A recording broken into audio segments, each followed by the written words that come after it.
Oke. Nah, materi berikutnya yang akan kita bahas yang tahap yang ke-6, membangun model keterhubungan kelas dan objek. Ya, membangun model keterhubungan kelas dan objek.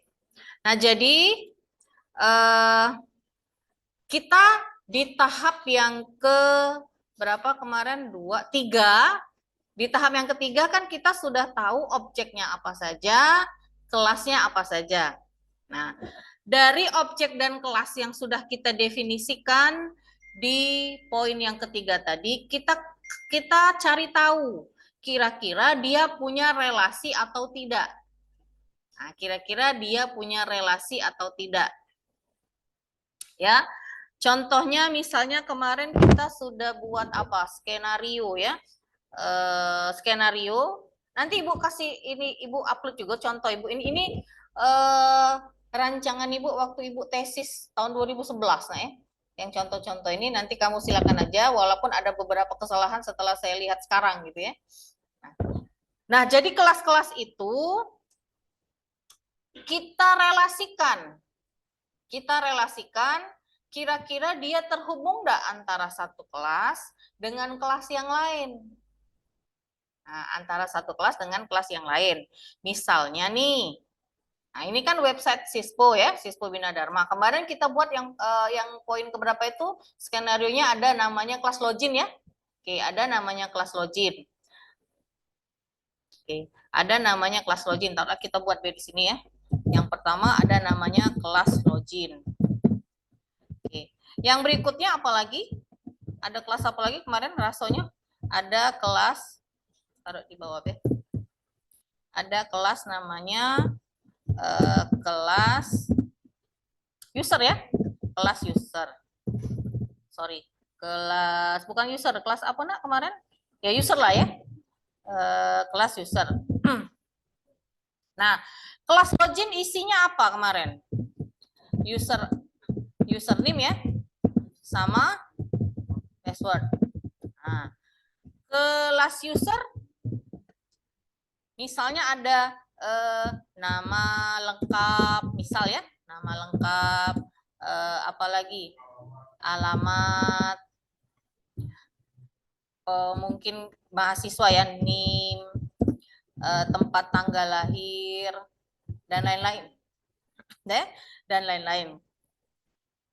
Nah, kalau kita lihat isi dari masing-masing kelas ini, kira-kira login dengan username ini punya relasi nggak? Terhubung nggak antara kelas login dengan kelas user? Terhubung pasti ya. Karena apa? Karena kelas user ini itu adalah isinya itu pasti kaget ada username, ada password. Ya. Nah, mungkin di sini pada saat kita mau mengidentifikasi kelas user, nanti ngisi username-nya apa dan password-nya apa. Nah, bisa saja di sini nanti ada username dengan password. Jadi otomatis kelas user dengan kelas login itu punya relasi. Kamu buat aja jadi nanti di keterangannya, misalnya yang pertama kelas login berelasi dengan kelas user. Ya udah. Nanti kelas yang lain begitu juga yang lain. Kelas apa lagi? Misalnya nanti ada kelas apa nak di situ kamu? Entry KRS ya, ada ya? Kelas entry KRS pasti KG berhubungan dengan berelasi dengan kelas apa? Mahasiswa. Satu-satu ya dia kamu buat. Nanti bisa jadi nanti ada kelas entry KRS juga nanti berelasi dengan di KRS kamu ada apa? Jadwal kan? Di KRS ada jadwal, ada apa lagi? Selain kelas mahasiswa berelasi dengan kelas mata kuliah. Nanti ada lagi kelas entry KRS berelasi dengan kelas apa lagi? Ini namanya kelas ya. Kelas berelasi dengan kelas apa lagi? Di dalam situ ada apa lagi selain mata kuliah?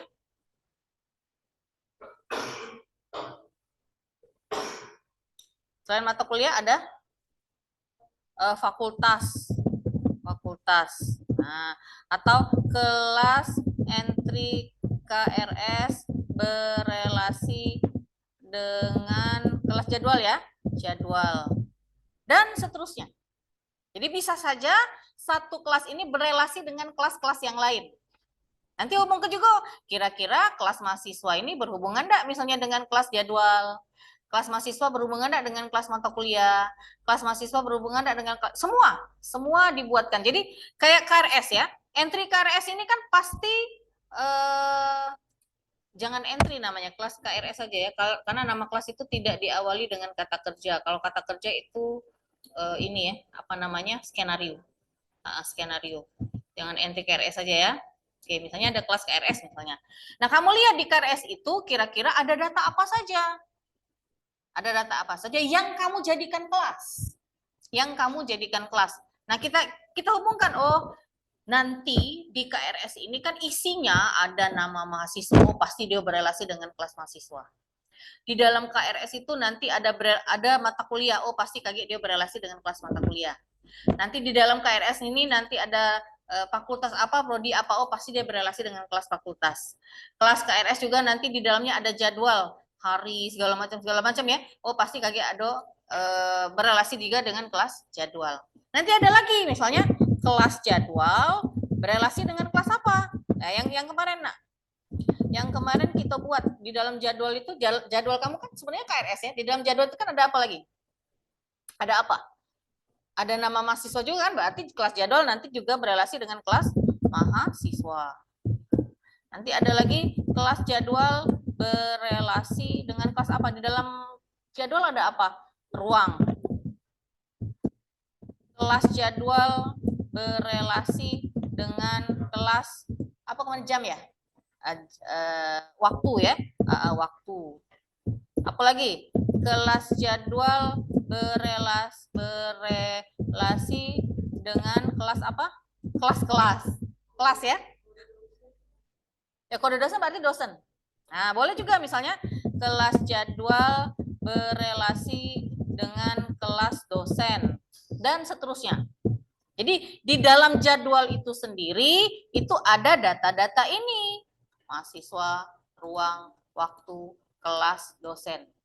Jadi kamu identifikasikan dulu kira-kira di dalam kelas misalnya mahasiswa itu ada atribut apa dulu.